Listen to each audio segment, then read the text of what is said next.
Segera download Quran Tadabbur, dia meraih tafsir kebaikan. dalam genggaman Contoh, Anda. bulan Ramadan adalah bulan Al-Quran.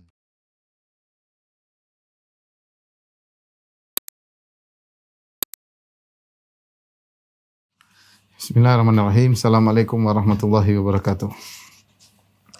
Alhamdulillahi ala ihsani wa syukru lahu ala taufiqihi wa amtinani. Asyhadu an la ilaha illallah wahdahu la syarika lahu ta'ziman li sya'ni wa asyhadu anna Muhammadan abduhu wa rasuluhu da'ila ridwani. Allahumma salli alaihi wa ala alihi wa ashabi wa ikhwani. Ikhwan dan akhwat, para pemirsa yang dirahmati Allah Subhanahu wa taala, kita melanjutkan pembahasan Kitab Tauhid pada bab yang ke-20, ma jaa annal ghuluwa fi quburis salihin yusayyiruha authanan tu'badu min dunillah, yaitu pengkultusan terhadap kuburan-kuburan orang saleh bisa menjadikan kuburan-kuburan tersebut sebagai berhala-berhala yang disembah selain Allah Subhanahu wa taala. Hadis ini atau pembahasan kali ini masih kembali peringatan terhadap sikap pengkultusan terhadap kuburan-kuburan orang-orang saleh, sehingga kuburan-kuburan tersebut bisa diibadahi menjadi berhala. Sudah kita jelaskan pada pertemuan sebelumnya bahwasanya Rasulullah SAW memperingatkan bahkan di penghujung hayatnya tentang bahayanya mengkultuskan orang-orang soleh, mengkultuskan kuburan-kuburannya. Ya, Rasulullah SAW sebelum meninggal sempat berkata, laknatullah alal yahudi wan nasara ittakhadhu qubur anbiya'i masajida. Allah melaknat Yahudi Nasara, mereka menjadikan kuburan-kuburan nabi-nabi mereka sebagai masjid, sebagai tempat peribadatan. Oleh karenanya masalah kuburan Rasulullah SAW serius. Banyak hal-hal yang dilarang ya dalam masalah pengkuburan yang semuanya mengantarkan kepada bentuk pengkultusan. Makanya Rasulullah SAW melarang kuburan ditinggikan. Ya, Rasulullah SAW pernah menugaskan Ali bin Abi Thalib untuk meratakan kuburan. Sebagian dalam hadis ala aba'atsauka ala ma ba'athani Rasulullah SAW alla tada' qabran musyrifan illa sawaitahu. Kata Ali, sungguhnya Rasulullah pernah mengutusku jangan sampai ada kuburan yang kau dapati tinggi kecuali kau ratakan. Kemudian juga Rasulullah SAW melarang kuburan untuk ditulisi. Rasulullah SAW juga melarang kuburan untuk disemen. Ya. Kemudian Rasulullah SAW juga melarang kuburan untuk diberikan lampu-lampu. Ya, ini semua adalah bentuk pengagungan terhadap kuburan, dilarang oleh Nabi SAW. Kemudian Rasulullah SAW juga melarang salat ke arah kuburan. Rasulullah SAW juga melarang salat di kuburan. Ya. Ini semua penegasan dari Nabi SAW agar kuburan tidak diibadahi. Ya. Namun, sebagaimana dijelaskan oleh Ibnu Qayyim rahimahullahu taala, seluruh larangan Nabi SAW dilanggar oleh sebagian kaum muslimin. Sebagian kaum muslimin menganggap tidak ada namanya penyembahan terhadap penghuni kubur. Itu hanyalah orang-orang Wahabi lah yang berlebih-lebihan lah. Subhanallah, apakah kekhawatiran Nabi SAW ini adalah suatu main-main saja? Ketika Rasulullah SAW khawatir, Rasulullah melarang, ini semua hanya omong kosong dari Nabi SAW. Ketika Rasulullah SAW sampai menjelang meninggal dunia, sampai dalam kondisi panas yang amat tinggi, mengingatkan hal ini, kemudian kita menganggap ini hanyalah peringatan main-main saja. Ya. Tentunya ketika Rasulullah SAW mengkhawatirkan ini semua, ini menunjukkan bahwasanya apa yang dikhawatirkan bisa saja terjadi kalau kita tidak waspada. Ya. Kalau kita tidak mengindahkan perintah Nabi sallallahu alaihi wasallam, tidak mengindahkan larangan Nabi sallallahu alaihi wasallam, maka apa yang dikhawatirkan oleh Nabi bisa terjadi. Di sini Al-Imam Syekh Muhammad bin Abdul Wahhab membawakan beberapa dalil yang menjelaskan bahwasanya pengkultusan terhadap kuburan orang saleh itu lama-lama bisa menjadikan kuburan-kuburan tersebut sebagai berhala yang disembah. Dalilnya Al-Imam Malik rahimahullahu taala meriwayatkan dalam kitabnya Al-Muwatta, Rasulullah SAW pernah bersabda, Allahumma la taj'al qabri wathanan yu'bad. Kata Nabi sallallahu alaihi wasallam, ya Allah, janganlah kau jadikan kuburanku sebagai berhala yang disembah. Ya. Allahumma la taj'al qabri wathanan yu'bad. Ya Allah, jangan kau jadikan kuburanku sebagai berhala yang disembah. Kemudian Rasulullah SAW bersabda, ishtadda ghadabullahi ala qaumin ittakhadhu qubur anbiya'ihim masajida. Allah telah memurka, sungguh besar kemurkaan Allah terhadap kaum yang mereka menjadikan kuburan nabi-nabi mereka sebagai masjid. Baik, ini dalil yang pertama. Di sini disebutkan 3 dalil. Dalil yang kedua nanti akan kita jelaskan setelah ini. Diriwayatkan dari Ibnu Jarir dengan sanadnya dari Sufyan, dari Mansur, dari Mujahid. berkaitan dengan firman Allah, afara'aitumul lata wal uzza, dalam surat An-Najm ayat 19. Allah berfirman, afara'aitumul lata wal uzza, jelaskan kepadaku wahai kaum musyrikin tentang berhala yang kalian anggap sebagai anak perempuan Allah. Jelaskan kepadaku tentang berhala yang kalian sembah, yaitu Al-Lata dan Al-Uzza. Mujahid menjelaskan, Al-Lata, siapa Al-Lata yang disembah oleh kaum musyrikin dahulu? Al-Lata adalah orang yang dahulu biasa mengadon tepung untuk dihidangkan kepada jamaah haji. Setelah meninggal, mereka pun senantiasa mendatangi kuburannya. Ini jelas ini. Tafsir salaf, para ulama salaf tentang Lata. Lata ternyata dahulu adalah orang yang baik, orang soleh yang suka membuat makanan dibagi-bagikan gratis kepada jamaah haji. Demikian juga diriwayatkan dari Ibnu Abbas radhiyallahu anhuma, sebagaimana yang dituturkan oleh Ibnul Jauza, Al-Lata, ya, dia itu adalah asalnya pengadon tepung untuk diberikan kepada para jamaah haji. Itu kana yalitu sawiqa lil hujjaj, kata Ibnu Abbas, bahwasanya Lata dahulu adalah orang yang saleh yang dia membuat adonan makanan, membuat makanan roti semacam itu dibagi-bagikan kepada jamaah haji. Tatkala dia meninggal tadi, setelah dikatakan, sebelum dikatakan oleh Mujahid, setelah dia meninggal maka orang-orang pun mendatangi kuburannya, akhirnya disembah. Dan dalil yang terakhir diriwayatkan dari Ibnu Abbas radhiyallahu anhu, ia berkata, Rasulullah SAW bersabda, la'ana Rasulullah, atau dia berkata, la'ana Rasulullah SAW zairatil kubur wal muttakhidhina 'alaiha al masajida was suruja. Rasulullah SAW melaknat kaum wanita yang suka menziarahi kuburan, serta Rasulullah SAW melaknat orang-orang yang membuat tempat ibadah kuburan menjadi tempat ibadah dan memberi lampu penerangan di atas kuburan. Hadis riwayat para penulis kitab Sunan. Inilah 3 dalil yang dibawakan oleh Syekh Muhammad Abdul Wahhab rahimahullahu taala untuk menjelaskan bahwasanya kuburan itu bisa saja menjadi berhala yang disembah, yang disembah, ya. Taib,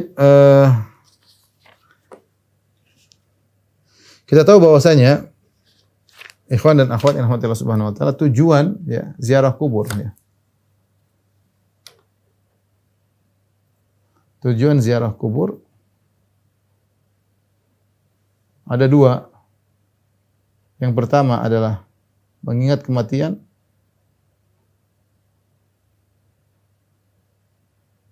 Kemudian yang kedua adalah mendoakan para penghuni kubur.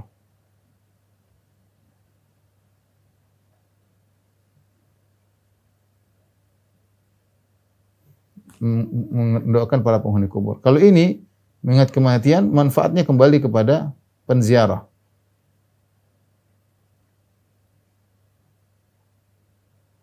Kepada penziarah. Kalau ini manfaatnya kembali kepada mayat.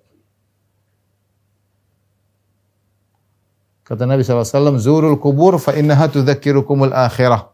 Ziarahilah kuburan, sungguhnya ziarah kubur itu adalah untuk bisa mengingatkan kalian kepada hari akhirat, ya. Tentunya perhatikan di sini, semua ziarah yang keluar daripada dua tujuan ini adalah ziarah yang tidak syar'i, ya. Jika tujuan ziarah keluar dari 2 tujuan ini,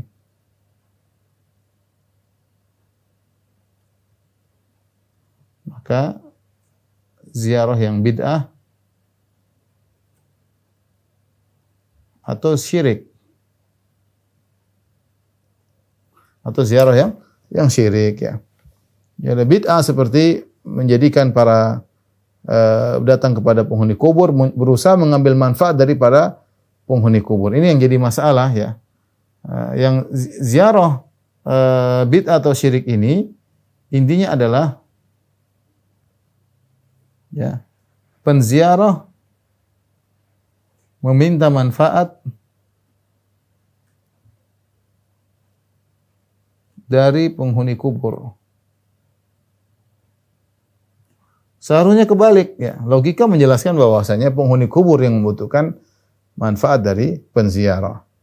Bukankah Rasulullah SAW bersabda, "Idza matal insan inqata anhu amaluhu illa min thalath." Jika seorang manusia telah meninggal dunia, maka terputus amalannya seluruhnya kecuali dari 3 perkara. Shadaqatun jariyah, sedekah jariyah, ilmun yantafa'u bi, ilmu manfaat, waladun salihun yad'u lahu, anak saleh yang mendoakannya.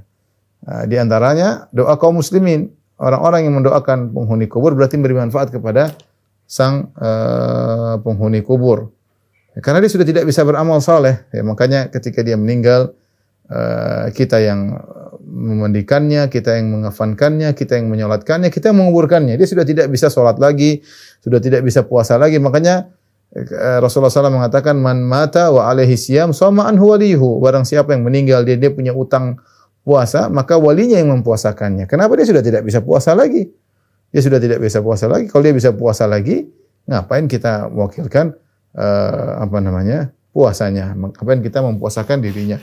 Jadi rata-rata ziarah kubur yang bid'ah atau yang syirik itu tujuannya terbalik. Tujuannya adalah meminta manfaat dari penghuni kubur. Meminta manfaat dari penghuni kubur. Jika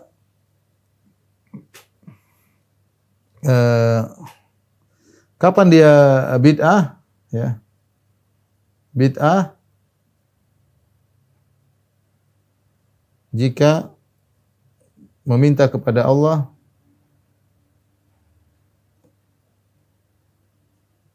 melalui penghuni kubur, melalui mayat penghuni kubur. Seperti mengatakan, wahai fulan, sampaikanlah permintaanku kepada Allah Subhanahu wa taala. Ya, ini kalau di hadapan kuburan, maka pendapat yang lebih kuat, dia hanyalah sampai pada derajat bid'ah, tapi bid'ah yang sangat berbahaya yang bisa mengantarkan pada syirik. Adapun kesyirikan, ya, syirik jika minta langsung kepada penghuni kubur.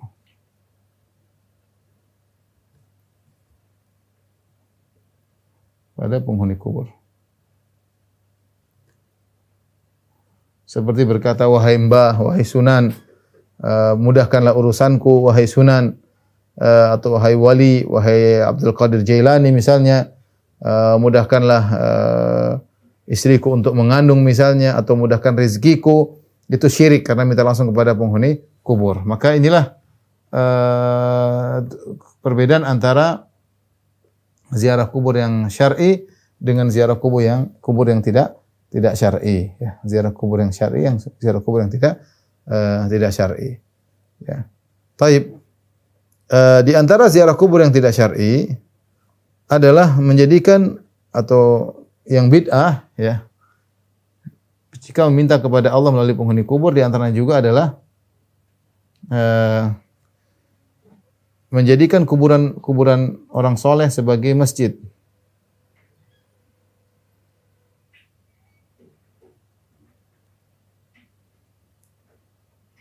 Oleh sebagai masjid. Masjid maksudnya tempat ibadah. Tempat ibadah, ya. Nah, ini di antara tujuan yang bid'ah. Yang tujuan yang bid'ah ini bid'ah, perhatikan sini. Ini adalah bid'ah. Tapi bisa berubah menjadi syirik. Lama-lama bisa berubah menjadi syirik, ya.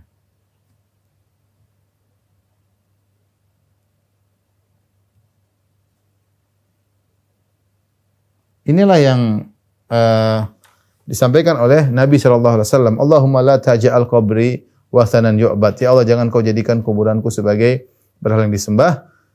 Ishtadda ghadabullah, sungguhnya Allah sangat murka kepada ala qaumin ittakhadhu qubur anbiya masajida. Yang Allah murka kepada satu kaum yang menjadikan kuburan nabi mereka sebagai masjid. Di situ ibadah, di situ duduk di situ, baca Quran di situ, salat di situ, menjadikan penghuni kubur sebagai perantara, sampaikanlah kepada Allah. Lama-lama dia minta kepada penghuni kubur. Itu yang dikhawatirkan oleh Nabi sallallahu alaihi wasallam. Kita akan jelaskan hadis ini sebagaimana berikut. Tolong, Win.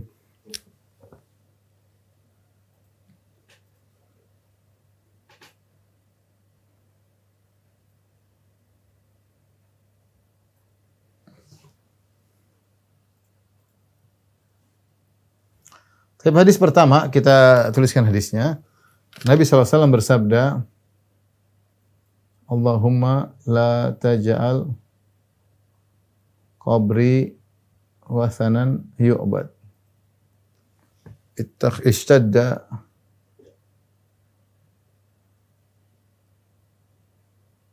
ghadabullah ala qaumin ittakhadhu kubra anbiya'ihim masajid.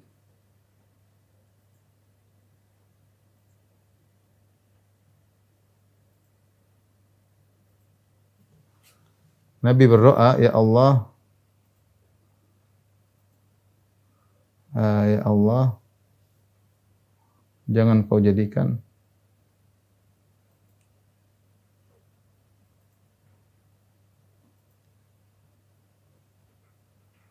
kuburanku berhala yang disembah.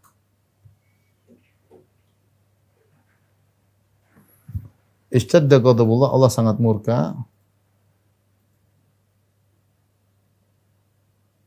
terhadap kaum yang menjadikan kuburan nabi-nabi mereka sebagai masjid, tempat ibadah.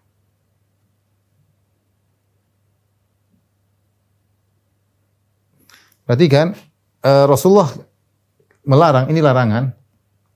Ini larangan. Ya. Ya. Kemudian ini adalah wasilah, ya, sebabnya. Kemudian ini adalah wasilah yang mengantarkan pada larangan. Perhatikan, menjadikan kuburan-kuburan masjid menjadi kuburan-kuburan Nabi sebagai masjid adalah ini bid'ah. Adapun ini syirik karena menyembah kuburan. Nah, bid'ah ini bisa mengantarkan kepada syirik. Ini yang saya sampaikan. Jadi menjadikan kuburan-kuburan orang soleh sebagai tempat ibadah seperti yang terjadi di sebagian tempat. Jadi seperti masjid, jadi saingan-saingan bagi masjid, ya. Sampai orang lebih berbondong-bondong pergi ke kuburan daripada ke masjid rumah Allah. Mending ke kuburan-kuburan orang-orang soleh tersebut. Mereka baca doa, mereka berzikir, mereka baca Quran, sementara masjid kosong, ya. Masjid kosong. Ini kenyataan. Sehingga dikatakan oleh sebagian ulama bahwasanya kubah-kubah yang ada di kuburan-kuburan, kemudian tempat-tempat yang indah yang di kuburan-kuburan, bangun-bangun itu ada saingan-saingan bagi masjid. Saingan-saingan bagi masjid-masjid Allah Subhanahu wa taala. Bid'ah ini menjadikan kuburan orang soleh sebagai masjid adalah dosa besar. Ini bid'ah tapi dosa besar, ya. Dosa besar. Kenapa dosa besar? Karena Nabi mengatakan ishtadda ghadabullah, Allah sangat murka. Karena Nabi berkata, Allah sangat murka. Sangat murka terhadap orang yang menjadikan kuburan nabi-nabi mereka sebagai masjid, ya. Karena itu bisa mengantarkan kuburan akan disembah, ya. Dan kita dapati sekarang orang-orang datang-datang sebagian kuburan, kemudian mengusap-usap tubuh mereka di kuburan, mengusap-usap kuburan, beribadah di situ. Ini semua dosa besar. Perhatikan, dosa besar. Kata Rasulullah SAW, ishtadda ghadabullah, Allah murka, ya, Allah murka. Sebelumnya Rasulullah juga pernah kita sampaikan bagaimana Rasulullah SAW mengatakan syirarul khalq, di antara orang yang paling buruk pada hari kiamat kelak yaitu man adrakatuhumus saah, orang yang didapati oleh hari kiamat wahum ahya, mereka dalam kondisi hidup. Kemudian orang-orang menjadikan kuburan-kuburan Nabi sebagai sebagai masjid, ya. Ini menunjukkan bahwasanya menjadikan kuburan sebagai masjid adalah dosa besar. Perhatikan, ya, bid'ah tapi dia sampai pada derajat dosa besar. Karena Rasulullah SAW mengatakan ishtadda ghadabullah, Allah sangat murka. Tapi sebelum kita lanjutkan, di antara akidah Ahlussunnah wal Jamaah menetapkan sifat-sifat Allah.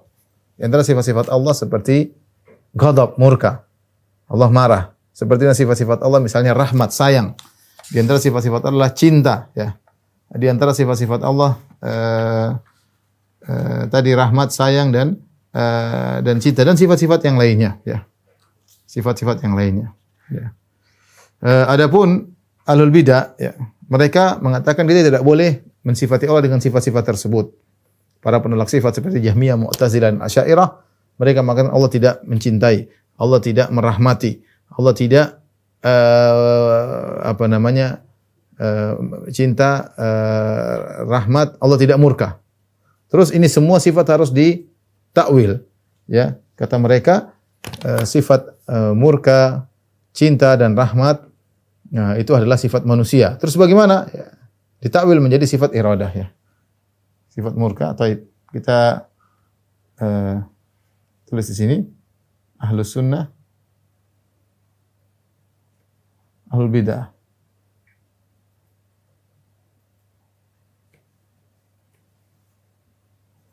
Kalau kita menetapkan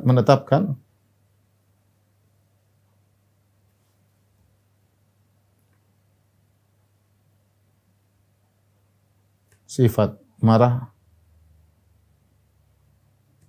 kemudian sifat cinta, mencintai, sifat rahmat di antaranya dan sifat-sifat yang lain. Adapun al-bid'ah mereka menolak seluruh sifat tersebut.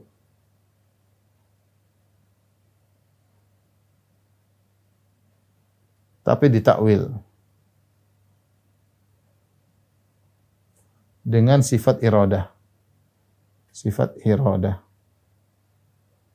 atau kehendak. Kata mereka, marah sama dengan kehendak untuk membalas misalnya. Kemudian misalnya mencintai, kemudian kehendak untuk kebaikan. Kehendak untuk kebaikan bagi hamba.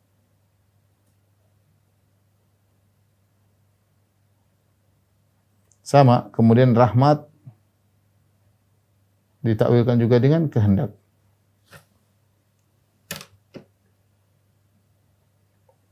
Untuk kebaikan misalnya.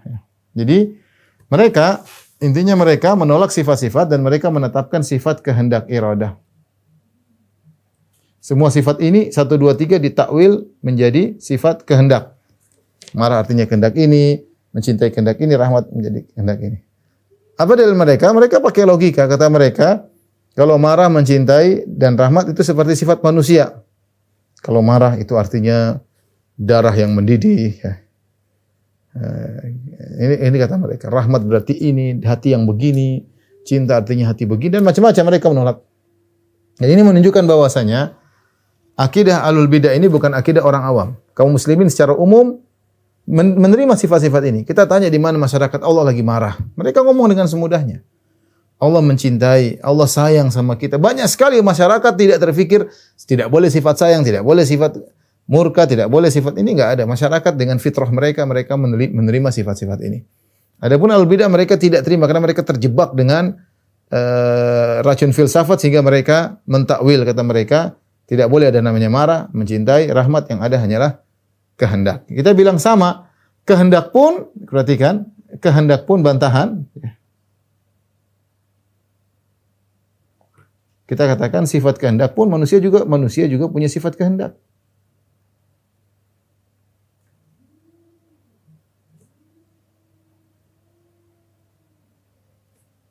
Dan bukankah kehendak juga ada di hati? Sama. Anda menolak sifat mencintai, sifat rahmat, sifat marah karena Anda bilang tempatnya di hati manusia, berarti ada hatinya. Sama. Anda takwil dengan sifat kehendak. Kehendak juga adalah sifat manusia. Manusia juga punya kehendak. Kehendak juga tempatnya di hati. Ini bantahan yang mudah. Kata mereka,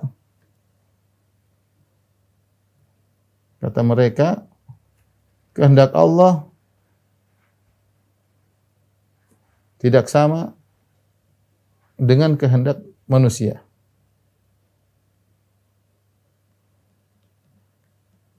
Ahlus Sunnah membantah lagi, demikian pula rahmat, murka, dan cinta Allah tidak sama dengan manusia. Dengan rahmat, cinta, dan murka manusia. Ini sekedar tambahan. Jadi kita ketika Ahlus Sunnah membaca sifat-sifat ini Allah murka, ya kita terima aja. Memang murka Allah tidak sama dengan murka manusia. Adapun mengatakan namanya murka adalah darah yang kita bilang itu dampak dari murka, dan itu dampak murka bagi manusia yang muka merah, muka padam, itu dampak, bukan marah-marah, bukan begitu ya. Itu namanya dampak dari kemarahan. Ya. Ya, dan itu pada manusia Allah tidak seperti itu. Ya, intinya sebagaimana Anda menetapkan sifat iradah, Anda bilang iradah Allah, kehendak Allah tidak sama dengan kehendak manusia. Dia bilang demikian juga sifat rahmat, sifat murka, sifat cinta juga tidak sama dengan sifat manusia. Baik, perhatikan di sini.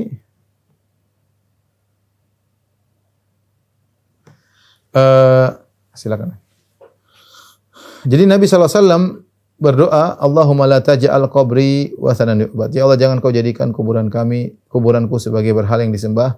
Sungguh murka suatu kaum yang menjadikan kuburan Nabi sebagai masjid. Maka menjadikan kuburan Nabi sebagai masjid adalah sarana menjadikan kuburan Nabi sebagai berhala, ya. Dan doa Nabi dikabulkan. Ibnu Qayyim rahimahullah dalam nuniyahnya berkata, fa ajaba rabbul alamin du'aahu wa ahatahu bi thalathatil judrani hatta ghadat arja'uhu bi du'aihi fi izzatin wa himayatin wa siyani. Akhirnya Rabb alam semesta menjawab, memenuhi doanya Nabi Muhammad SAW. Dan akhirnya Allah menjadikan kuburan Nabi dikelilingi oleh 3 tembok. Kuburan Nabi sekarang itu dikelilingi oleh tiga tembok. Allah dikelilingi 3 tembok, ya. Sehingga berkat doanya segala penjurunya berada dalam kemuliaan, perlindungan dan penjagaan. Sehingga tidak ada yang kemudian menyembah kuburan Nabi secara langsung, ada penjaganya, dindingnya pun sudah ditutupi dengan 3 tembok, tidak ada yang bisa nyentuh-nyentuh, ngusap-ngusap kuburan Nabi, enggak ada yang disentuh, itu kuburan luar. Kuburan Nabi kecil di dalam. Sederhana, ya. Cuma tumpukan pasir, kuburan Nabi, kuburan Abu Bakar, kuburan Umar.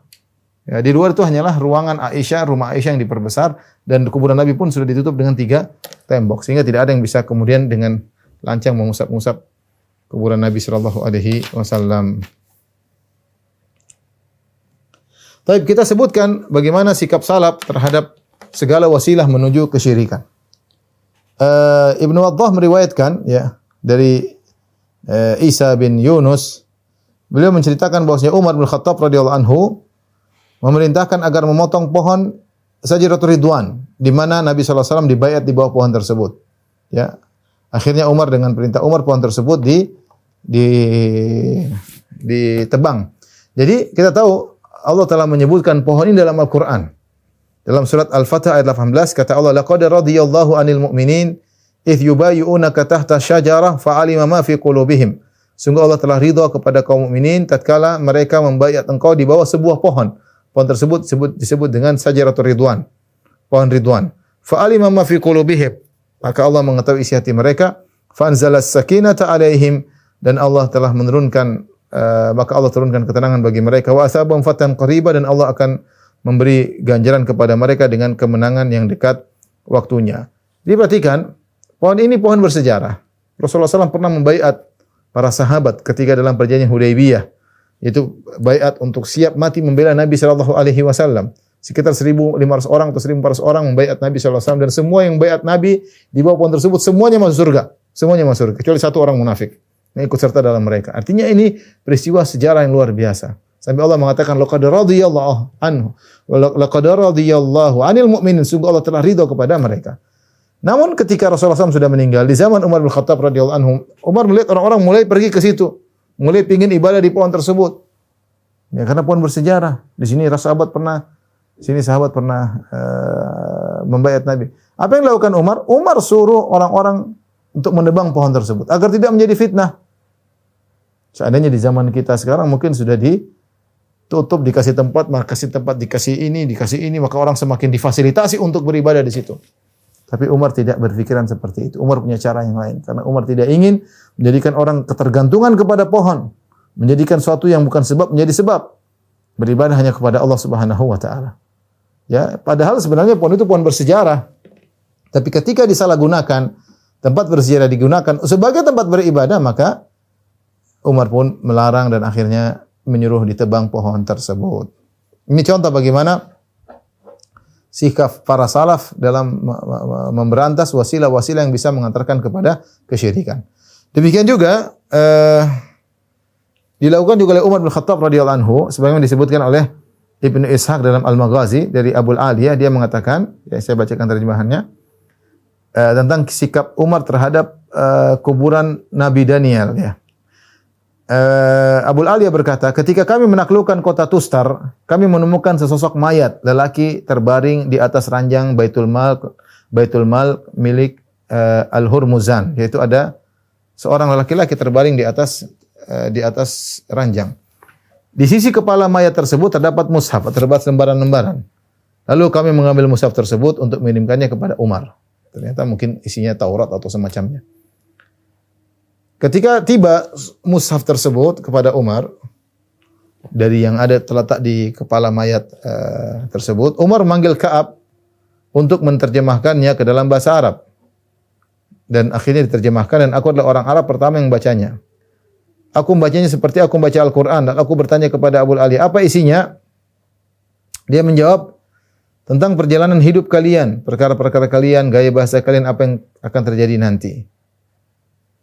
Aku bertanya, lalu apa yang kalian lakukan terhadap mayat tersebut? Bagaimana yang dilakukan oleh para sahabat terhadap mayat tersebut? Maka Abu Aliyah berkata, kami menggali 13 kubur secara terpisah di siang hari. Ini mayat ini ternyata spesial, ya. Dan Umar takut mayat ini yang masih utuh jasadnya akan menimbulkan fitnah. Maka Umar menyuruh menggali 13 kuburan secara terpisah, satu di sana, satu di sana, satu di sana di siang hari. Ketika malam tiba, kami menguburkannya di salah satu kuburan tersebut. Lalu diratakan, ya, seluruh kuburan tersebut untuk mengelabui orang-orang sehingga tidak bisa membongkarnya. Sehingga orang bingung di mana kuburan tersebut. Ditutup semuanya dengan rata dan tidak tahu di mana posisi kuburan. Ya. Perawi bertanya, apa yang diharapkan dari mayat tersebut? Ia menjawab, jika hujan tidak turun kepada mereka, maka mereka akan bawa mayat tersebut keluar sehingga hujan pun turun kepada mereka. Kalau mereka penduduk kampung tersebut, kalau tidak turun hujan, mereka keluarkan mayat tadi di atas ranjangnya. Kemudian mereka minta hujan, maka turun hujan. Aku bertanya, menurut kalian siapa mayat tersebut? Ia menjawab, seorang laki-laki bernama Daniel. Inilah kisah Nabi Daniel. Sejak kapan kalian mendapatinya sudah mati? Sejak 300 tahun yang lalu. Apakah ada perubahan dalam jasadnya? Tidak ada, hanya beberapa helai rambut dari bagian belakang kepalanya.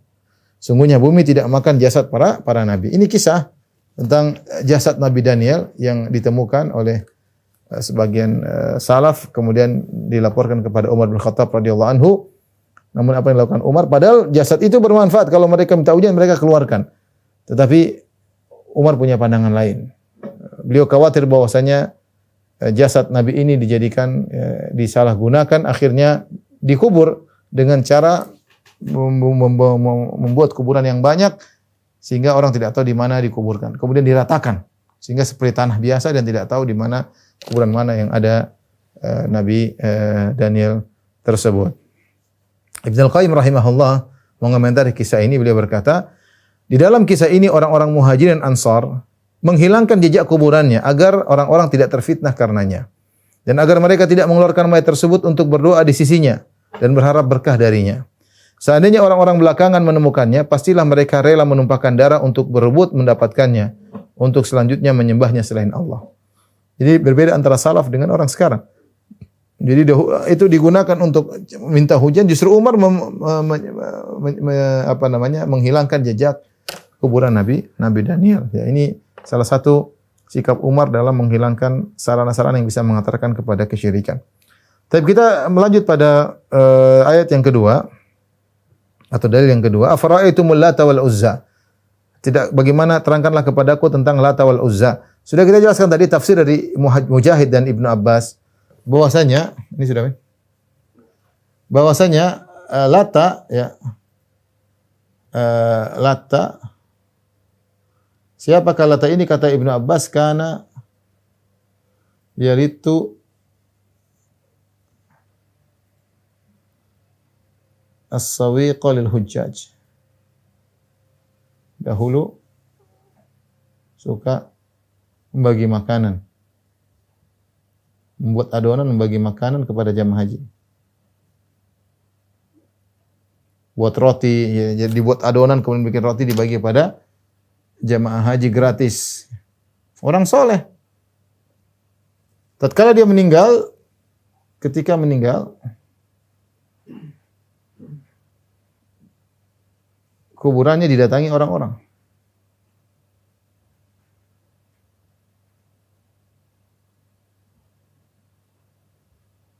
Lama-lama disembah. Perhatikan Lata ketika dia hidup dia belum disembah. Dia disembah setelah meninggal dunia, Dan inilah yang fitnah, bahayanya kita katakan apa?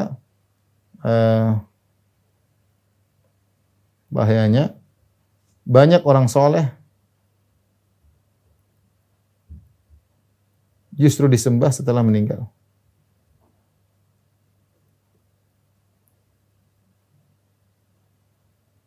Banyak ya. Di antaranya Lata.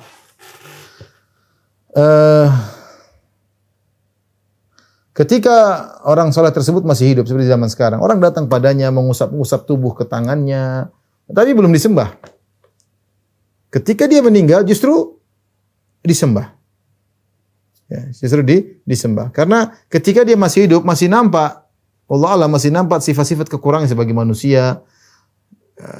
Ada juga sifat-sifat kelebihannya. Ketika dia meninggal, sifat-sifat kekurangannya sudah tidak terlihat lagi, sehingga dianggap semakin sempurna, bahkan dijadikan disembah akhirnya.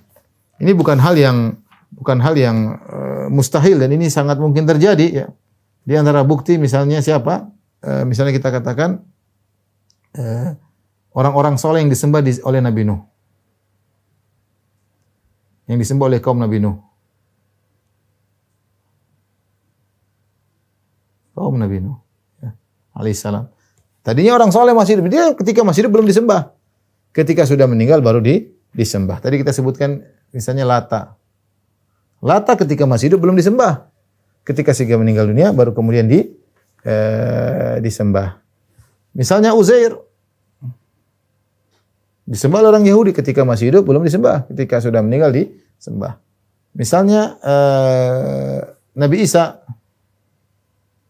alaihissalam ketika masih belum disembah, ketika diangkat, ya dianggap meninggal, diangkat, justru disembah setelah ketika dianggap meninggal dunia. Ya lihatnya. Contoh yang lain selain ini misalnya Siddhartha Gautama. Contoh ini, ketika dia masih hidup belum disembah, ketika meninggal disembah oleh orang-orang Buddha. Ini contoh bahwasanya potensi untuk menyembah orang-orang yang soleh sudah meninggal sangat besar. Sekarang betapa banyak orang Hussein, Hasan ya, kalau mereka zaman sekarang misalnya apa? Di antaranya Hasan, Hussein, Ali, ya, Abdul Qadir Jailani. Banyak orang-orang saleh disembah ya. Orang Syiah mengatakan ya Hasan, ya Hussein, ya Hussein. Hasan mungkin tidak, mereka mengatakan ya Hussein, ya Hussein, ya Ali, ya Ali, ya Fatimah, ya Fatimah. Orang Sufi mengatakan ya Abdul Qadir Jailani agisni wa Abdul Qadir tolonglah aku. Ini semua kapan? Setelah mereka meninggal dunia. Makanya kuburan bisa saja disembah sebagaimana yang terjadi pada kuburan Lata ya. Tapi hadis yang terakhir dari Ibnu Abbas ya, kata Rasulullah SAW atau Ibnu Abbas berkata, la'ana Rasulullah SAW zairatil kubur. Rasulullah melaknat para wanita penziarah kuburan. Wal muttakhidina 'alaiha al-masajid was-suruj, dan juga orang-orang menjadikan kuburan sebagai masjid-masjid dan orang-orang yang menjadikan lampu-lampu bagi masjid.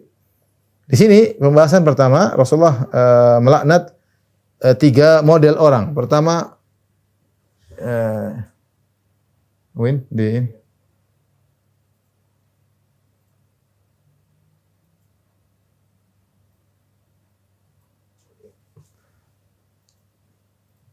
yang dilaknat Nabi ada tiga sallallahu alaihi wasallam. Yang pertama para wanita penziarah kubur.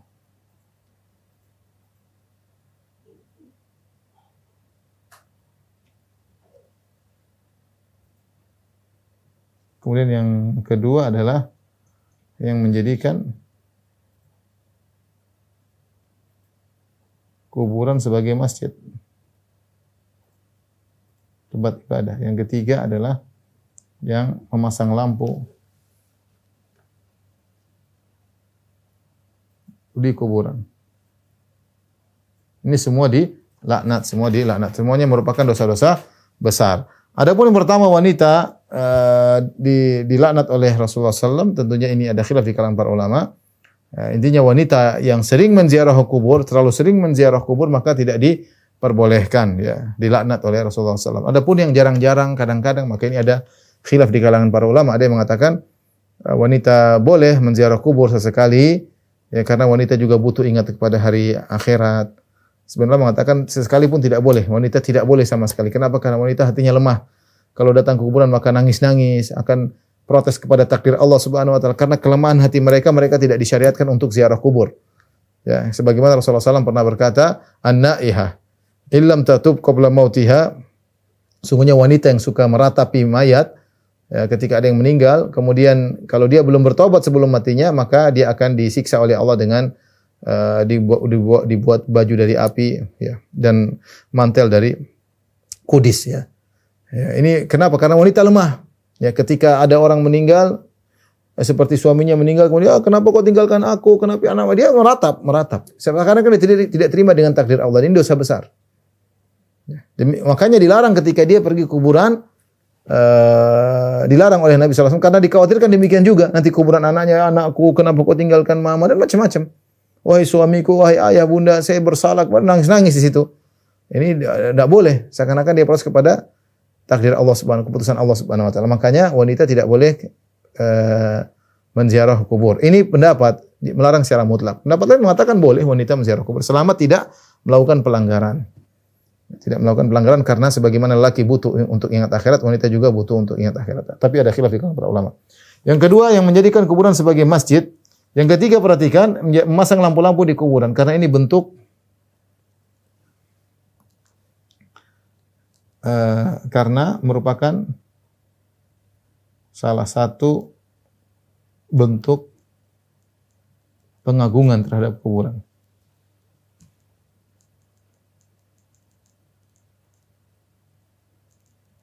Ini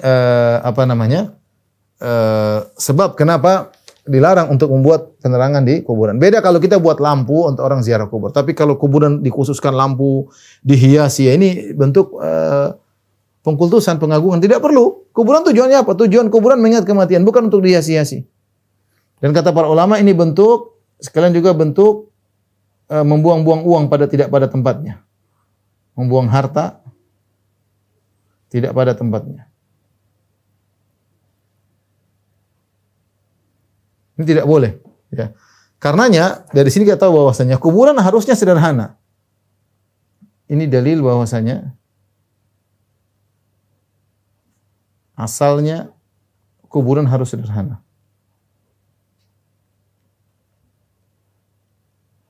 Lihat kuburan para sahabat, lihat bagaimana kuburan di Arab Saudi, di Baqi. Sederhana, tidak ada besar-besaran, bukan seperti kuburan orang-orang kafir yang diperluas, diperbesar, luarnya luas, pasang ini, pasang patung Anda diberi hias, dikubur dengan emas-emasnya, dikubur dengan hartanya. Enggak. Meninggal selesai. Dikubur sederhana. Dikubur yang buat orang kalau lihat dia ingat akhirat. Ini orang dulu pernah kaya, ini dulu raja, ini dulu pejabat, dulu presiden, ini dulu orang hebat, meninggal. Ya. Tidak ada harta yang dia bawa. Ya, jadi tidak boleh seorang bikin kuburan kemudian dimahal-mahal. Makanya kalau ada kuburan mewah hukumnya haram, tidak boleh. Kuburan boleh, tapi yang sederhana. Pun kuburan sampai ratusan juta, ini buat apa? Kuburan bukan gagah-gagahan. Artinya orang gagahan. Orang datang, Ustadz, ayah dikubur di kuburan itu. Masya Allah. Sebut nama kuburan yang mahal. Enggak boleh seperti itu. Ini buang-buang uang tidak pada tempatnya. Mending kamu kubur bapakmu di tempat yang murah, sisa uangnya buat bangun masjid untuk bapakmu. Bukan ratusan juta untuk bikin kuburan bapakmu. Ini contoh salah. Buang-buang uang, mubazir. Ya. Mau dibuat kuburan seperti orang-orang kuburan orang Nasara yang kemudian indah, dibuat taman, dibuat air, orang ke situ. Kita ke kuburan tuh ingat kematian, ngelihat kuburan mewah tidak ingat kematian.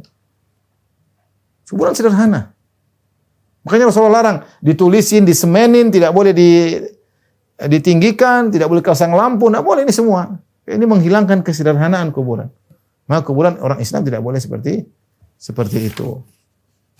Intinya Rasulullah melaknat orang menjadikan kuburan sebagai masjid karena ini merupakan sarana untuk menjadikan kuburan tersebut akhirnya dikultuskan, akhirnya penghuni kubur bisa disembah. Tapi demikian saja ikhwan dan akhwat yang dirahmati Allah Subhanahu wa taala yang saya sampaikan. Insyaallah kita lanjutkan pada kesempatan yang lain. Demikian apa yang bisa saya sampaikan. Kurang lebih saya mohon maaf. Wabillahi taufiq wal hidayah. Assalamualaikum warahmatullahi wabarakatuh.